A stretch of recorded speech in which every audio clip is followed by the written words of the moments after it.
오늘은 에베소서 6장 두 번째, 그러니까 에베소서를 원래 인제 마치는 건데 다음 주에 전체적으로 정리 한번 하려고 합니다.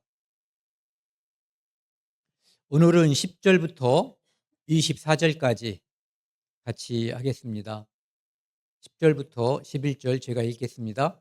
끝으로 너희가 주 안에서와 그 힘의 능력으로 강건하여지고 마귀의 관계를 능히 대적하기 위하여 하나님의 전신갑주를 입으라.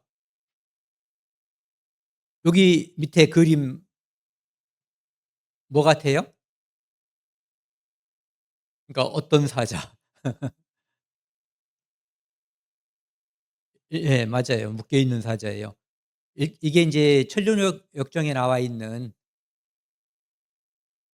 사자가 있지만 사자 때문에 두려운 거예요. 하지만 이 사자는 해칠 수가 없는 거예요. 우리에게 마귀라고 하는 것이 사람을, 어렸을 때 저는 뭐 귀신, 마귀 그런 거면은 막 우리 전설의 고향 같은 걸 봤기 때문에 사람을 막 해치고 막 밀어 넣고 막 그러는 걸로 생각을 했는데, 마귀는 유혹을 하는 존재지 사람을, 결정을 사람이 하는 거라고요. 예. 그래서 이런 걸 보면서 인제 이 마귀는 우리를 계속 유혹하고 나쁜 길로 갈 수 있게끔, 그 환경에서 인제 악한 길로 가게끔 유도하는 거거든요. 그런데 이렇게 이 소년처럼 천류역정에 나와 있는 그 사람처럼 두려운 마음이 있었지만, 또는 유혹에 이끌리는 마음이 있지만 앞을 향해서 가는 거죠. 천성을 향해서 가는 거예요. 이제 사도 바울의 편지가 끝나는 지점이 온 거예요. 끝으로 내가 너희가 주 안에서와, 이제 구원받은 사람이라고 하는 전제 조건, 교회라고 하는 조건 때문에 주 안에서와 그 힘의 능력으로 강건하여지고, 힘이라고 하는 것은 여러 가지를 생각할 수 있거든요, 이 힘. 근데 그중에서 가장 강력한 힘은 우리를 지옥에서 천국으로 옮겨 주신 그 힘이거든요, 그 능력. 우리가 죄인이었다가 의인이 된 그 힘으로 이 땅에서 사는 거예요. 그리고 우리가 이 땅에서 또 소망을 가지고 사는 것이 영원한 천국, 죄 없으신 하나님이 계신 그 나라에 내가 간다라고 하는 소망을 가지고 사는 거거든요. 그러니까 우리 능력은 이제 그런 데서 나타나는 거죠. 소망이 없으면 좌절하고 힘이 생길 리가 없는 거거든요. 소망이 있기 때문에 힘이 생기게 되고 능력이 생기는 거죠. 그리고 마귀의 관계를 능히 대적하기 위하여 하나님의 전신갑주를 입으라. 마귀는 얼만큼 똑똑하다고 해야 될까요? 아마 피조물 중에서는 가장 똑똑하다고 봐야지 될 거예요. 그렇기 때문에 인간이 '나는 마귀를 이길 수 있다. 나는 마귀의 유혹에도 끄떡없는 사람이다.'라고 생각한다면, 그것은 바로 섰는 줄 알면은 넘어질까 염려하라는 것처럼 그 유혹에 바로 넘어질 수가 있거든요. 마귀의 유혹은 우리가 피하는 게 제일이거든요. 우리가 자주 말씀드리는 것 중에 하나가, 요셉이 보디발의 아내의 유혹이 있을 때 도망쳤거든요.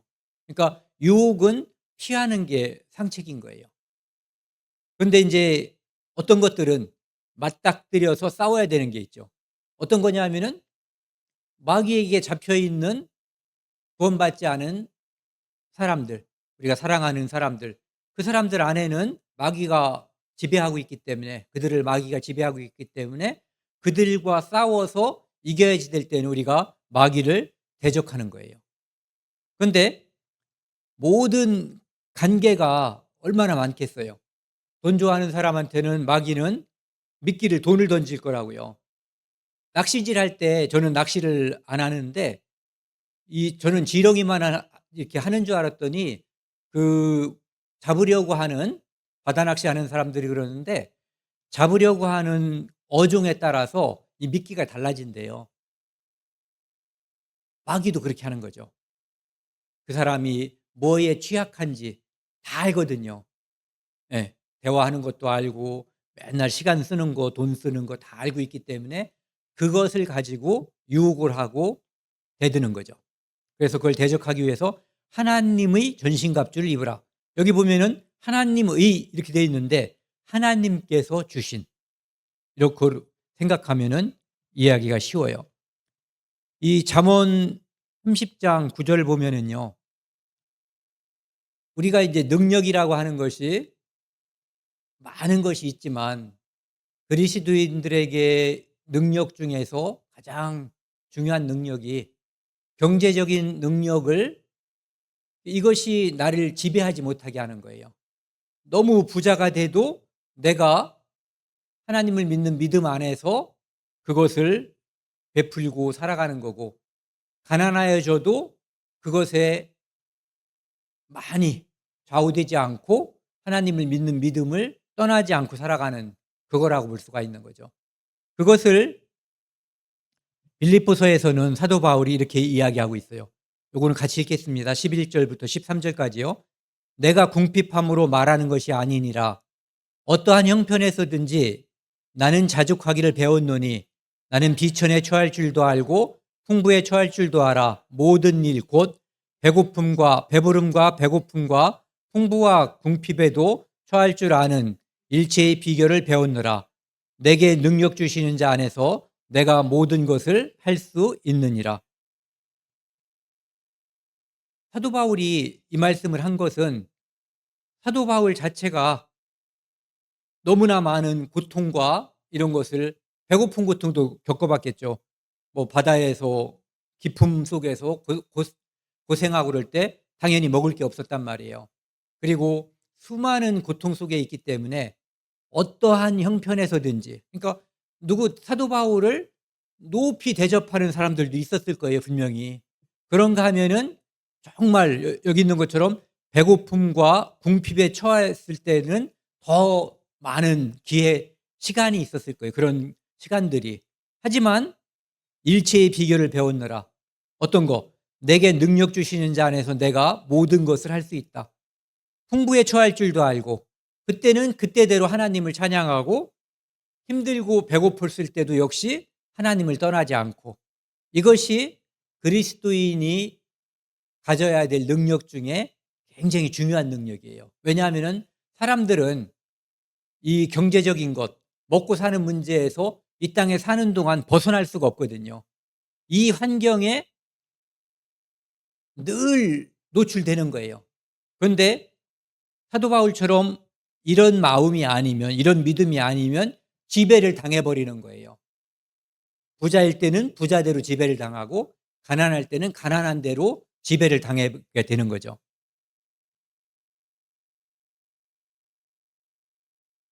좀 전에 이제 사자를 보여준 것처럼 그 배부름 또는 풍부, 배고픔, 고난 이것이 그 사람의 영혼을 다치게 못하거든요. 그런데 거기에 빠져버리면 그 영혼마저도 이제 쇠약해지는 거죠. 한 번 하나님께서 건진 영혼은 마귀가 가져갈 수가 없어요. 그렇지만 살아가는 그 모습에 따라서 방탕해 버린다든지 또는 아주 불종적인 삶을 살아버리면은 그 사람을 통해서 이 땅에 있는 다른 영혼을 건지기가 어려워지는 거죠. 예. 이 고린도전서 15장에 보면은요. 우리 주 예수 그리스도를 말미암아 우리에게 승리를 주시는 하나님께 감사하노니 우리가 이 땅에서 승리하는 근원은 예수 그리스도로 말미암는 거거든요. 이분이 십자가에서 승리하셨고 이분을 통해서 우리가 기도하고 이분을 의지하고 살아가기 때문에 승리하는 거예요. 그런데 그분을 의지하지 않을 경우 예수 그리스도를 말미암지 않으면 우리는 실패할 수밖에 없는 거예요. 우리가 지금까지 살아온 이 삶을 되새겨 보면은 분명히 그럴 거예요. 예. 58절 같이 읽겠습니다. 그러므로 내 사랑하는 형제들아 견실하며 흔들리지 말고 항상 주의 일에 더욱 힘쓰는 자들이 되라. 이는 너희 소구가 주 안에서 헛되지 않은 줄 알미라. 견실하다는 거, 견고하고 알찬, 흔들리지 말고. 우리는 흔들리지 말자고 했는데 흔들려요. 안 흔들리는 사람 하나 없을 거예요. 부표 있잖아요, 부표. 부표를 고정시켜 놓은 부표라고 생각하면 우리가 좋아요. 물결에 따라서 움직이지만 떠내려가거나 육지로다가 오진 않거든요. 그 자리에 있는 거죠. 하지만 분명히 좌우로 움직일 수도 있고 위아래로 움직일 수도 있어요. 하지만 아까처럼 예수 그리스도로 말미암아 그 자리를 지킬 수가 있는 거예요. 그래서 흔들리지 말고 항상 주의 일에 더욱 힘쓰는 자들이 되라. 왜냐하면은 이거 외에 우리가 이 땅에서 많은 성취를 이룰 수가 있어요. 노력하기에 따라서는. 그런데 그 모든 성취는 이 땅에 다 두고 갈 것들이거든요. 그런데 주의 일에 힘쓴 그 일만, 믿음으로 성취한 그 일은 하나님 나라에서 보상이 있는 거예요.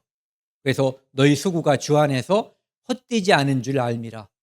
즉 다른 것들은 노력하고 힘들고 시간을 보내서 애썼지만 헛된 일이다, 이런 얘기를 하는 거죠. 변하는 것이 아닌 변하지 않는 것, 영원한 것에 투자를 하는 것이 현명하다, 이런 얘기를 하는 거죠. 에베소서 6장 12절 13절입니다. 우리의 씨름은, 싸움은 혈과 육을 상대하는 것이 아니요 통치자들과 권세들과 이 어둠의 세상 주관자들과 하늘에 있는 악의 영들을 상대함이라. 그러므로 하나님의 전신갑주를 취하라. 이는 악한 날에 너희가 능히 대적하고 모든 일을 행한 후에 서기 위함이라. 우리의 씨름, 다른 곳에는 이제 싸움이라는 표현도 쓰고 있죠. 씨름은 반드시 상대가 필요한 거거든요.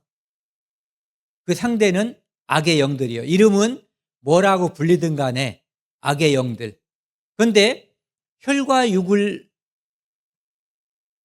상대로 싸울 수도 있어요. 그게 무슨 얘기냐면은 내 욕구 또는 내 성질머리, 이런 것과 싸울 수도 있는 거거든요. 그런데 여기서 말하는 것은 그런 것을 상대하는 하는 것이 아니라 악의 영들. 그러니까 싸울 때는 상대가 누군지, 화살을 어디에 쏴야 될지. 예전에 이순신, 불멸의 이순신이라고 하는 드라마를 본 적이 있는데요. 거기서 보면은 이순신이 너무너무 화가 나잖아요. 자기는 나라와 왕을 위해서 목숨을 걸고 싸웠고 이겼는데 자기를 강등시켜 가지고 이제 계급도 없는 병사를 만들고 백의종군하게 했을 때 누군가가 그것을 이제 화가 나지 않느냐, 엎어야 되는 거 아니냐, 이런 거가 이제 제안이 들어왔을 때 내 칼끝은 항상 외구를 향해야지 된다는 거. 우리의 칼끝은 항상 여기 있는 것처럼 악의 영들을 상대해야지 된다는 거죠. 그러니까 교회 안에서의 갈등은 마귀가 조장하는 거예요. 그러므로 하나님의 전신갑주를 취하라. 전신갑주 아까도 한번 나왔었잖아요. 이제 전신갑주는 온몸을 둘러서 적이 나에게 칼이나 화살을 이제 쏘거나 뭔가를 했을 때 내 몸을 보호하는 보호장구라고 볼 수가 있는 거죠. 그런데 이 전신갑주는 하나님의 전신갑주예요. 하나님이 마련해 주신, 하나님이 주신. 그러니까 내가 이것을 마련하거나 내가 이것을 마련해서 싸워서 이길 수가 없는 거예요. 에덴 동산에서 아담과 하와가 범죄하고 무화과나무 잎으로 자기들 치마를 해 입었다고 그랬거든요. 그런데 그것은 자기들이 가릴 수가 없었어요.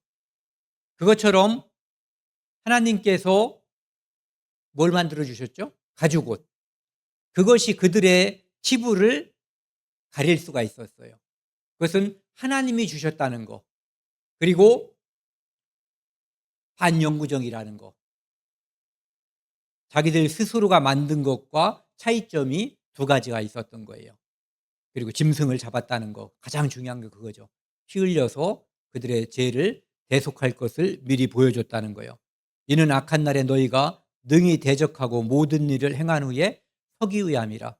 선다는 것은 딱 서서 뒤로 밀리지 않는다는 거예요. 즉 앞으로 나갈 이렇게 스크럼 짜는 거 알죠? 여럿이 같이 딱 어깨를 맞다고 손을 딱 잡고서 그럼 뒤로 안 밀리거든요. 그런 모습을 보여주는 거예요.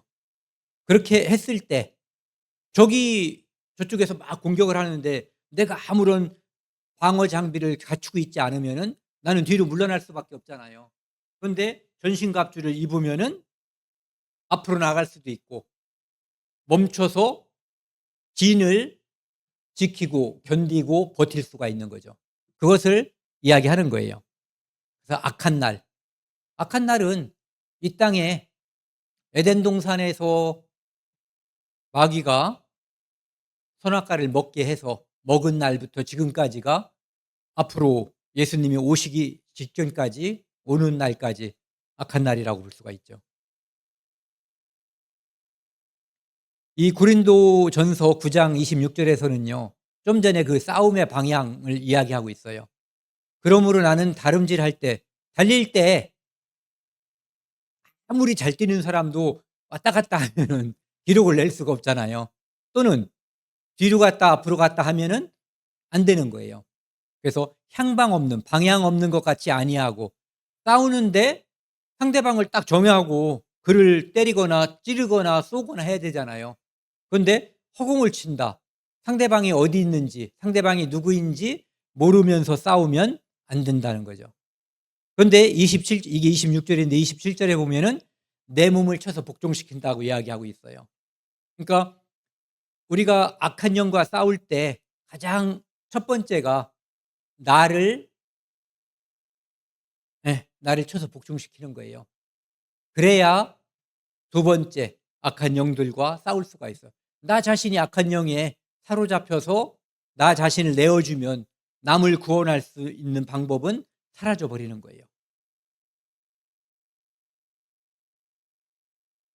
그러니까 영적 싸움이라고 하는 것은 말씀에 나를 복종시키는 것으로부터 시작된다라고 볼 수가 있는 거죠. 그다음에요. 14절부터 17절.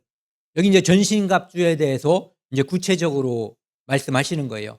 그런즉 서서 진리로 허리띠를 띠고 너희 허리띠를 띠고 의의 호심경을 붙이고 평안의 복음이 준비한 것으로 신을 신고 모든 것 위에 믿음의 방패를 가지고 이로써 능히 악한 자의 모든 불화살을 소멸하고 구원의 투구와 성령의 검 곧 하나님의 말씀을 가지라. 이게 뭐 하나하나 이렇게 설명하는 것도 많이 있는데 이게 다 그냥 보세요. 평안, 아니 진리, 의, 평안, 복음, 믿음, 구원, 성령, 하나님의 말씀. 이게 다 하나님이 주신 거거든요. 내가 전신갑주로 나를 둘러야지 되는 것들이 다 하나님께서 예비하시고 하나님께서 준비하신 것. 그러니까 나를 쳐서 복종하면 이것이 나에게 둘러싸여져 있는 거예요. 그중에 이거 보면은요. 진리 없이 의의 호심경, 흉갑을 의의 여기 뭐죠? 흉배, 예. 흉배 또는 흉갑이라고 하는 그것을 진리 없이 붙일 수가 없는 거예요. 의 없이 진리가 가지 않는 거고. 그래서 결국은 평안의 복음이 이 내용과 이 내용이 결국은 다 하나로 뭉쳐지는 거예요. 여기서도 보면은 평안의 복음이 결국 그런 거죠. 그리고 신을 신는다는 것은 우리가 다른 사람에게 전하러 갈 때 그것이 바로 평안의 복음을 준비하고 이제 신발 신고 가는 거죠. 아름답도다 복음을 전하는 사람들의 발이여 그거를 말하는 거예요. 그다음에 모든 것 위에 믿음의 방패를 가지고 믿음이 없으면 이 모든 것들은 다 의미가 없는 거거든요. 하나하나가 다 연결되어 있는 거예요. 그래서 아무리 저쪽에서 나에 대해서 우리 전신갑주를 입은 사람에 대해서 계속해서 불화살을 쏜다고 해도 그 불화살이 다 소멸된다는 거예요. 나를 뚫고 들어갈 데가 없다는 거죠. 이런 것들로 중무장을 했기 때문에. 그래서 구원의 투구 이런 것들 말한 것이 결국은 구원의 투구, 구원받지 않으면 갖춰지지 않는 것들이거든요. 구원을 받아야만 갖춰지는 거예요. 그리고 투구와 성령의 검, 곧 하나님의 말씀을 가지라. 여기서 다른 것들은 다 방어 무기잖아요. 방어할 때 쓰는 거. 그런데 이 성령의 검, 즉 하나님의 말씀은 방어할 때도 쓰이고 공격할 때도 쓰이죠. 예수님께서 40일 동안 금식하시고 마귀가 공격했을 때 이 말씀으로 기록되었을 때 하면서 말씀으로 마귀의 공격을 이기셨어요. 이것이 이사야 59장에 보면은요. 하나님께서 자기 백성을 이제 구원하시고 그다음에 그 백성들을 파멸로 인도하는 사람들에게 이제 대응하기 위해서 이런 모습을 보여주시거든요. 이 이사야 59장 17절 요 말씀을 이제 약간 변형시켜서 인용한 거라고 볼 수 있어요. 그런데 이것은 다 하나님이 그들을 벌 주기 위해서 준비하는 거거든요. 이것들을 그런데 이제 좀 전에 에베소서에서는 하나님께서 성도를 보호하기 위해서 준비시켜 준 것들이죠. 여기도 보면은 공의를 갑옷으로 삼으시며 구원을 자기의 머리에 써서 투구로 삼으시며 보복을 속옷으로 삼으시며 열심을 입어 겉옷으로 삼으시며 그들의 행위대로 갚으시되 그 원수에게 분노하시며 그 원수에게 보응하시며 섬들에게 보복하실 것이라. 그래서 원수들을 때려잡기 위해서 하나님께서 이런 준비를 하신다라는 것을 보여주고 있는 거예요. 그리고 이 그림을 보면은 좀 전에 그 말씀이 이제 제일 이해가 쉬워요. 이 마귀가 여러 방향에서 여러 가지 무기로 공격을 할 거예요. 그런데 이 믿음의 방패가 굳건하고 올바로 딱 갖춰져 있으면은 우리를 절망에 빠뜨리거나 의심에 빠뜨리거나 거짓으로 유혹을 할 때 이것이 우리를 쓰러뜨리지 못하거든요. 그런데 이 방패가 준비되어 있지 않다면, 근데 또 이 방패가 밑으로 내려가서 그 마귀가 공격하는 그것에 노출되어 있다면 우리는 공격을 받는 거예요. 전에 제가 장난 삼아서 얘기했잖아요. 이렇게 겨드랑이 들면은 거기다 화살을 쏜다고. 그러니까 전신갑주라고 하는 것은 완전히 갖춰져 있는 거예요. 공격할 틈이 없게끔 해주시는 거죠. 그런데 아까도 말씀드렸지만 이 모든 것은 하나님이 준비해 준 거라는 거예요. 하나님이. 이것을 갖지 않고는 하나님이 준비한 것이 아니면 마귀를 이길 수가 없어요. 즉, 이 땅에서 성도는 마귀를 일단은 이긴 거예요. 그래서 진리의 허리띠, 의의 호심경, 평안의 복음이 준비한 것으로 만든 준비한 것으로 그 다음에 믿음의 방패, 구원의 투구, 성령의 검, 하나님의 말씀. 이 모든 것들은 하나님께서 준비하신 거라는 거죠. 그래서 하나님께서 준비하신 것을 가지고 이길 수가 있는 거예요. 예수님께서 아까도 말씀드렸지만은 그 세 가지 유혹을 했을 때 예수님이 기록되었을 때라고 하면서 그 마귀를 물리치거든요. 마귀를 물리쳤을 때 마귀가 사라지고 뭐가 왔어요? 천사가 와서 수종 들더라 이렇게 돼 있어요. 그러니까 우리도 똑같을 거예요. 우리가 마귀의 유혹을 이기면 천사가 우리에게 힘을 주고 우리를 수종드는 그런 모습으로다가 바뀔 거예요. 18절 20절입니다. 여기서부터는 이제 사도 바울을 위해서 또는 교회를 위해서 기도하라는 이야기거든요. 모든 기도와 간구를 하되 항상 성령 안에서 기도하고 이를 위하여 깨어 구하기를 항상 힘쓰며 여러 성도를 위하여 구하라. 또 사도 바울이 자신을 위해서 기도해 달라는 거예요. 나를 위하여 구할 것은 내게 말씀을 주사 나로 입을 열어 복음의 비밀을 담대히 알리게 하옵소서 할 것이니 이 일을 위하여 내가 쇠사슬에 매인 사신이 된 것은 나로 이 일에 당연히 할 말을 담대히 하게 하려 하심이라. 성령 안에서라는 것은 하나님 뜻에 초점을 맞춰서 이제 기도하라는 거죠. 내 육신의 욕구를 위해서 기도하지 말고 하나님이 무엇을 기뻐하실까? 하나님이 무엇을 원하실까? 거기에 초점을 맞춰서 기도하라는 거예요. 그리고 항상 기도하고 여기도 보면은 항상 힘쓰며, 그러니까 기도를 늘 하라는 거죠. 늘 여러 성도를 위하여 구하라. 이 기도할 때는 그 기록부 있잖아요. 공책, 노트, 이거를 준비하는 게 참 좋은 것 같아요. 그래서 이렇게 넘겨가면서 우리 교회 성도들도, 우리 가족들도, 내 친구들, 내가 아는 사랑하는 사람들을 하나씩 써놓고, 그리고 그분의 형편을 쓰는 거예요. 구원받은 사람이면 건강과 가족 구원을 위해서, 그렇지 않고 아직 구원 안 받은 사람은 뭐 무조건 구원을 위해서 기도해야지 되는 거죠. 그 사람의 형편을 써놓고 기도하는 게 좋죠. 또 나를 위하여 구할 것은, 사도 바울은 이 에베소 성도들이 사도 바울 자신을 위해서 기도해 주기를 원하는 거예요. 편지에다 그걸 쓴 거죠. 멀리 지금은 로마 감옥에 있잖아요. 에베소 성도들. 에베소는 특별한 곳이잖아요. 사도 바울이 다른 곳은 전도하면서 오래 있지 못했거든요. 근데 에베소만 아주 오래 있었던 거예요. 3년 정도 있었다고 그러잖아요.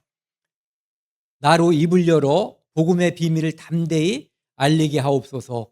사도 바울은 늘 복음을 전했죠. 그럼에도 불구하고 그것이 너무너무 중요하고 소중하기 때문에 그것을 항상 할 수 있게끔 기도로서 자기가 더 큰 힘을 가지고 복음을 전할 수 있게끔 해달라고 기도 부탁을 한 거예요. 이 일을 위하여 어떤 일? 복음을 담대히 알리게 하는 일. 내가 쇠사슬에 매인 사신이 된 것은, 지금 이제 감옥에 있었는데 이렇게 감옥 문만 잠궈 놓은 게 아니라 쇠사슬에 손을 채웠는지 발을 착고에 채웠는지 모르지만은 둘 다 채웠을 수도 있죠. 지금은 그 상태로 있는 거예요. 사신. 하지만 사도 바울은 하나님이 이 땅에 복음을 전하기 위해서, 복음의 비밀을 담대히 알리기 위해서 보낸 대사와 같은 사신이 된 거예요. 나로 이 일에 당연히 할 말을 담대하게 하려 하심이라. 비록 그가 감옥에 있지만 성도들의 기도를 통해서 자기의 사신됨, 즉 복음의 비밀을 담대히 하는 일을 당연하게 또 담대하게 하려 하기 위해서 기도를 부탁한다는 얘기예요. 21절 22절입니다. 나의 사정 곧, 사도 바울은 지금 감옥에 있지만 아플 수도 있잖아요. 감옥에 있는 사람, 군대 간 사람은 변동사항이 별로 없어요. 특히 감옥에 있는 사람은 갇혀 있으니까 뭐 교통사고 날 염려도 없고 변동사항이 별로 없지만, 그래도 이 두기고라는 사람을 통해서 사도 바울의 지금 형편, 무엇을 하고 있는지, 어떤 기도를 하고 있는지, 무엇을 궁금해하고 있는지, 이런 것들을 알려주고 싶은 거예요. 나의 사정 곧 내가 무엇을 하는지 너희에게 알리려 하노니, 사랑을 받은 형제요, 이제 구원받은 형제라는 거죠. 주 안에서 신실한 일꾼인 두기구가 모든 일을 너희에게 알리리라. 그러니까 두기고가 이 에베소서라고 하는 이 편지를 들고 가고 있다라는 거 하는 것을 볼 수가 있어요.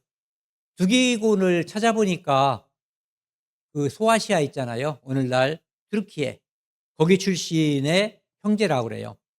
그리고 바울이 예루살렘에 기근이 들어서 어려울 때 헌금을 전하러 갔잖아요. 그때도 보면은 함께 간 사람 중에 두기고가 있어요. 예. 그리고 그 후에도 인제 두 번 정도 성경에 더 이름이 나오더라고요. 너희에게 알리리라. 우리 사정을 알리고 또 너희 마음을 위로하기 위하여 내가 특별히 그를 너희에게 보내었노라. 우리 사정, 이것은 인제 뭐 간단한 사정이겠죠. 사도 바울이 감옥에 있는 사정. 짐작해 보면은 뻔한 사정이거든요. 하지만 이 뒤에 있는 거 너희 마음을 위로하기 위하여. 사람들은 사도 바울이 복음을 위해서 목숨을 아직은 버리지 않았지만 목숨을 걸었는데 감옥에 갇혀 있는 게 너무너무 마음이 아프고 안타까운 거예요. 그리고 그런 생각도 드는 거죠. 복음을 전하는 결말이 이 땅에서의 저 모습인가? 라고 하는 비애 이런 것을 느낄 수가 있는 거예요. 그런데 두기고를 통해서 이 편지를 전달하면서 사도 바울이 얼마나 교회를 걱정하고 있고 자기 자신의 건강이라든지 어디 무슨 병 난 거 이런 것 때문에 기도해 달라고 한마디도 없잖아요.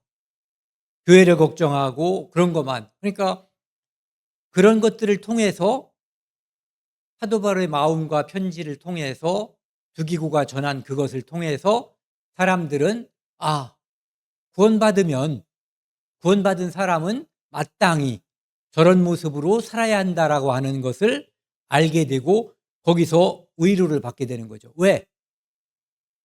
비겁해지지도 않고 불편해하지도 않고 고난스러워하지도 않고 오직 복음만 생각하고 있는 사도 바울을 볼 때 다른 사람들이 자기 자신들이 지금 느끼고 있는 성도로서의 어떤 위협, 로마 제국 하에서 위협이었잖아요. 그런 것들이 아무것도 아니라는 거. 그리고 그 모든 위협은 이 땅에서 사람의 목숨은 해할 수가 있지만 그 영혼은 하나님께 사로잡혔기 때문에 절대로 다시 마귀에게 빼앗기지 않는다고 하는 것을 알고 있기 때문에 그런 것들을 간증하고 사도 바울의 편지와 간증을 전달했을 때 그들은 크게 위로를 받았을 거예요.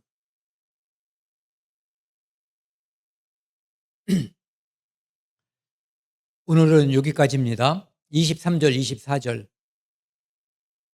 아버지 하나님과 주 예수 그리스도께로부터 평안과 믿음을 겸한 사랑이 형제들에게 있을지어다.